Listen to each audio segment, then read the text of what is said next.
Magandang araw mga kababayan, magandang araw sa ating lahat. Kumusta po kayo? Sana po ay nasa mabuting kalagayan kayo. Anumang paghamon ang ating sinusuong sa pangaraw-araw na buhay na ating inaharap, naway matatag pa rin po ang ating kalooban. Maraming salamat sa patuloy ninyong pagsubaybay, pagtangkilik, pag-promote at pag-share ng ating mga videos dito sa Ka Eric Celis YouTube channel. Mga kababayan, huwag nyo rin pong kalimutan ang aking Facebook account na Ka Eric Jeff Celis Facebook account. Sa ating partnership with Ma'am Lorraine Badoy ay mayroon din po tayong partnership sa Bigwas ng Agila. Don't forget to like and share and promote our Bigwas ng Agila. Mga kababayan, bibigyan po natin ng pananaw itong balita na pumapalag na ngayon ang National Unity Party or NUP. Ito po ay ang partido na nilalanguyan and di umano ay supported ito ni Enrique Razon, ang super bilyonaryo. Ang mga tao niya dito ay sina dating secretary ni GMA yata ito, no? Ronnie Puno, at ngayon po ay Congressman Ronnie Puno. At isa sa mga leader din dito ay itong si Reginald Velasco, na dati po ay naging Secretary General ng House of Representatives. So ang National Unity Party po ay binubuo ng at least 43 members na aktibo sa House of Representatives ngayon, meaning they are current members of the House of Representatives, mga kongresista, no? At ngayon, mayroon pong pahayag itong si Congressman Ronnie Puno na hindi nila nagugustuhan ang mga nangyayari ngayon sa mga ugnayan at suporta ng liderato ng House of Representatives under po kay Ginoong Boji D o kay Congressman Boji D. Halata naman po na si Boji D ay nakakanlong at nagtatago sa anino ni Marcos at ni Lisa Araneta, at ito po ay kasabwat din ni Romualdez. Hindi naman po bago ang liderato ni Boji D, no? Isa din po yan sa mga tauhan o loyal supporter ni Marcos para pagtakpan at pagtabon-tabunan din ang mga katiwalian at mga pang-aabuso at paglapastangan sa pundo na ginagawa ng gobyerno ni Marcos. At syempre, nandyan pa rin po ang overlooming shadow ni Romualdez. Nauna na pong nagpahayag ang National Unity Party na hindi nila openly o hindi sila aktibo na magsusuporta dito sa panibagong maniobra nila Marcos at Romualdez hinggil sa impeachment laban kay Vice President Sara Duterte. And kung mayroon man pong pumalag ng mga individual members nitong NUP or National Unity Party, mangilan-ngilan lang po. Ang isa dyan, itong si Congressman Lawrence Defensor ng Iloilo Province, no? Ay mukhang bagamat siya ay miyembro ng NUP, pero gusto niyang pumapil dito sa impeachment complaint laban kay Sara Duterte. Previously, nakatalaga po ito, itinalaga nila Martin Tambaloslos itong si Lawrence Defensor na maging isa sa mga panel of prosecutors ng House of Representatives laban kay Vice President Sara Duterte. Pero hindi natuloy, ibinasura ng Korte Suprema, at the same time hindi po ito nakalusot para magkaroon ng trial sa Senado. Kaya napornada po ang pagpapel nito ni Congressman Lawrence Defensor ng Iloilo upang maging magpostura na prosecutor laban kay Vice President Sara Duterte.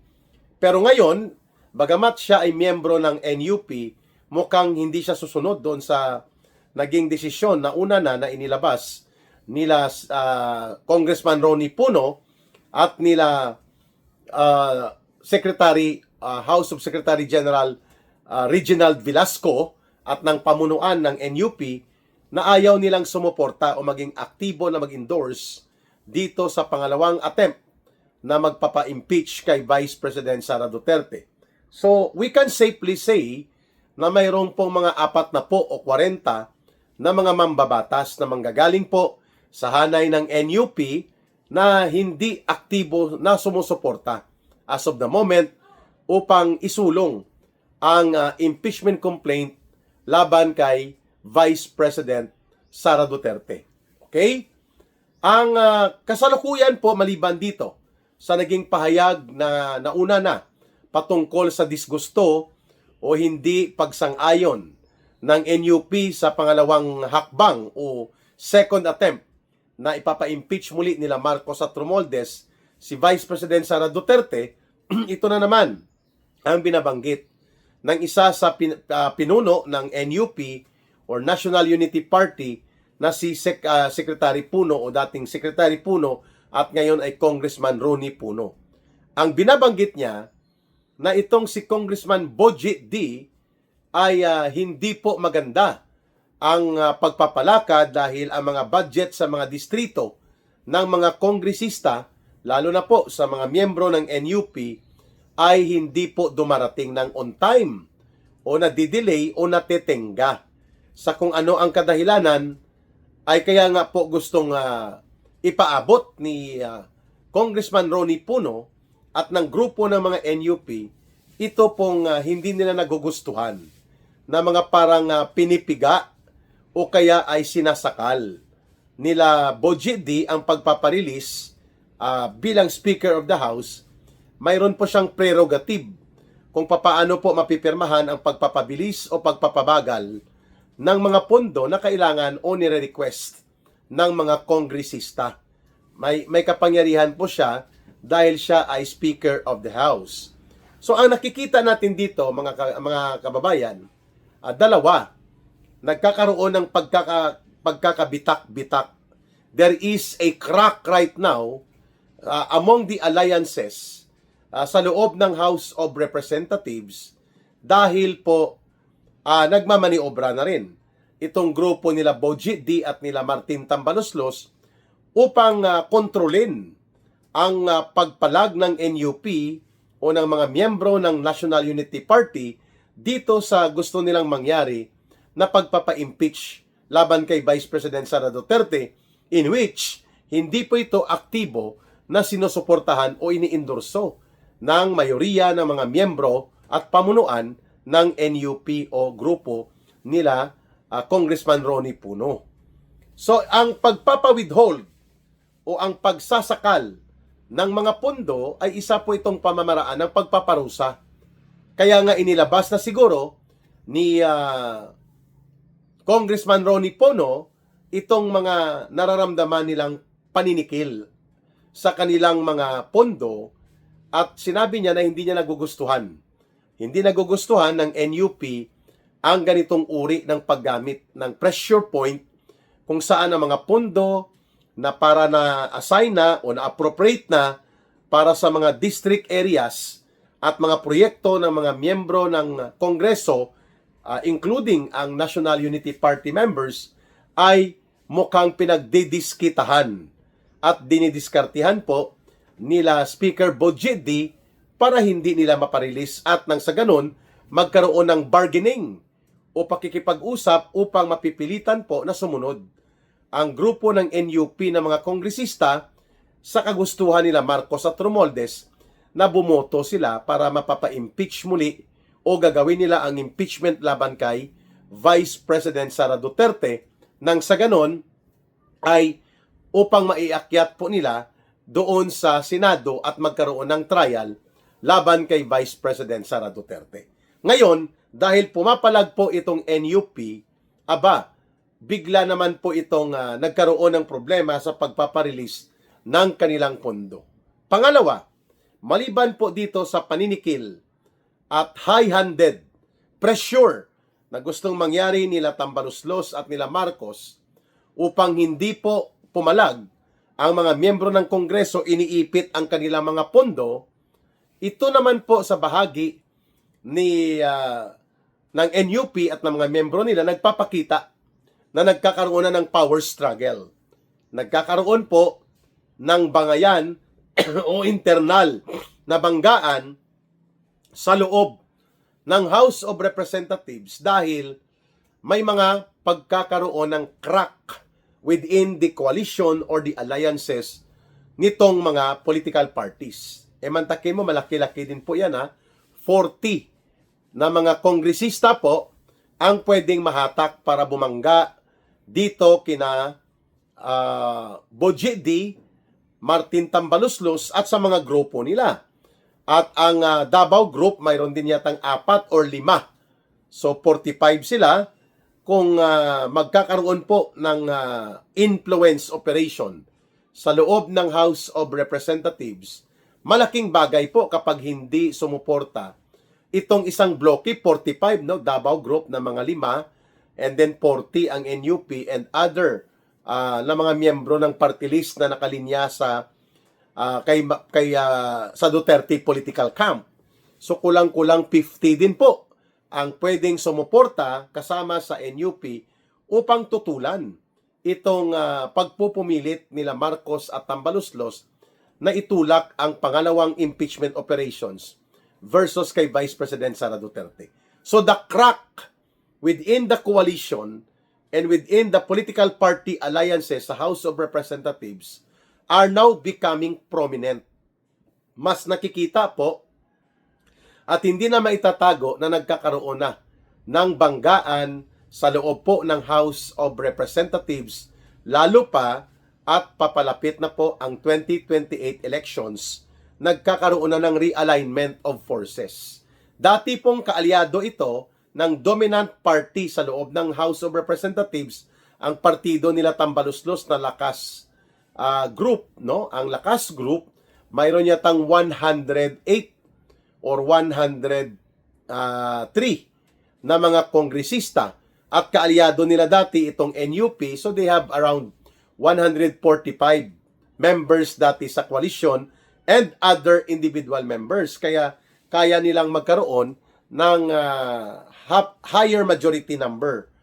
Pero ngayon, nang pumapalag na po itong NUP at sinasabi po ng pamunuan nito, kagaya ni Congressman Ronnie Puno at ni dating House Secretary General Reggie Velasco, na hindi nila nakikita ang kabuluhan at patutunguhan ng isa pang impeachment attempt laban kay Vice President Sara Duterte, lalo pa na hindi naman sila sigurado na ito ay magtatagumpay doon sa Senado dahil wala naman pong miyembro na sigurado na makakakuha sila ng 16 votes ng mga senador sa Senate kapag nagkaroon ng Senate Impeachment Court Trial laban kay Vice President Sara Duterte.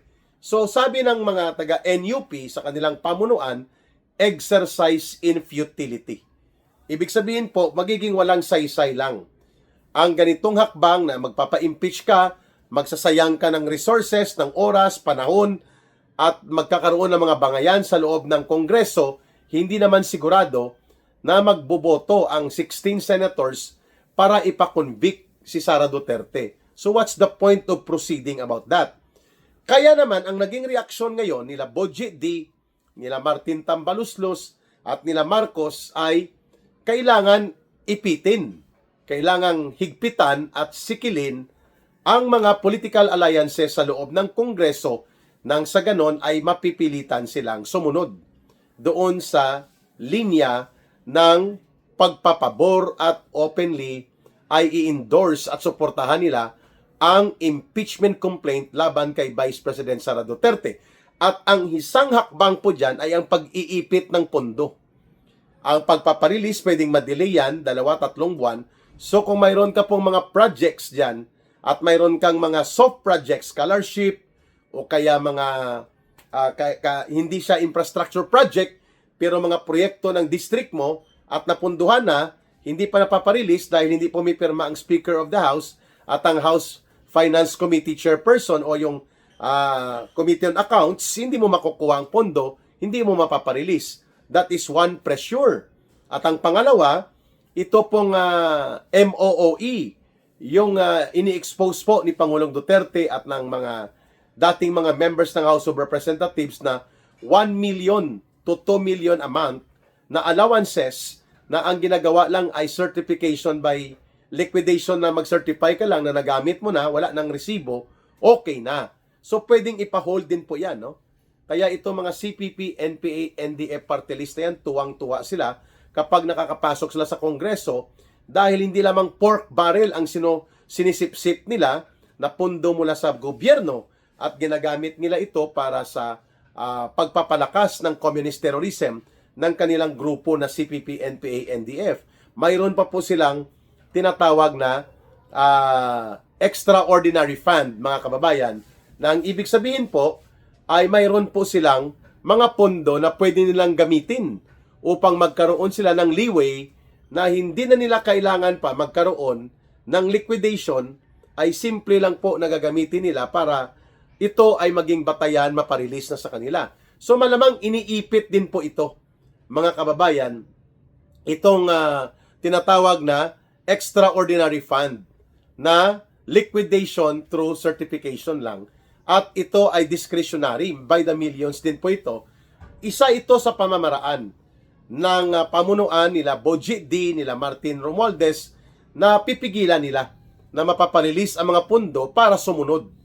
Itong grupo nila Boji D, papasunod nila po ang grupo ng NUP at iba pang kongresista na pumapalag ngayon sa disenyo nila na hatawin at muling ilarga ang paglatigo ng panibagong impeachment complaints laban kay Vice President Sara Duterte. This is very interesting dahil ngayon ay malinaw na nagkakaroon ng crack within the coalition and alliances sa loob po ng organisasyon at alyansa na dati ay kontrolado nila Martin Tambaluslos at nila Marcos. Ngayon pumapalag na, no? 40 members din ito, ang NUP at ang Duterte Bloc sa Senado o sa Kongreso, mga 5 or 6, at iba pa mga kongresista, there are around 50. Kung mag-unify po itong NUP, ang Duterte Bloc Alliances at iba pang mga independent na mga kongresista, malaki-laki din po ang boto nila para bumangga dito sa dominant political party nila Romualdez, na mga mahigit 100 po ang kanilang miyembro. Itong lakas CMD yata ito na party nila Romualdez, no. So babalikan po natin itong pagkakaroon ng hindi na maitatangging pagkakaroon ng crack o bangayan within the political coalition and alliances sa loob ng Kongreso dahil dito sa maruming laro ng impeachment operations na gusto at nais ipatulak at ipalarga, ipalunok ni Martin Tambaluslos at nila Marcos sa ilang mga mambabatas. Ayan. Huwag po nating kalimutan na mag-like, mag-share, mag-promote ng ating mga video talakayan at ng ating video analysis at ng ating balita at talakayan, at nang sa ganun po lumawak din ang ating viewership at subscription sa atin pong Ka Eric Celis YouTube channel. Sa gustong tumulong sa ating advocacy center na Bangon Sambayanan People's Movement, mayroon po tayong GCash line na ginagamit. Yung numero po na 0916-308-7710. 0916-308-7710. At yan po ay GCash line sa pangalan po ni Langging ni Rohilda Celis po.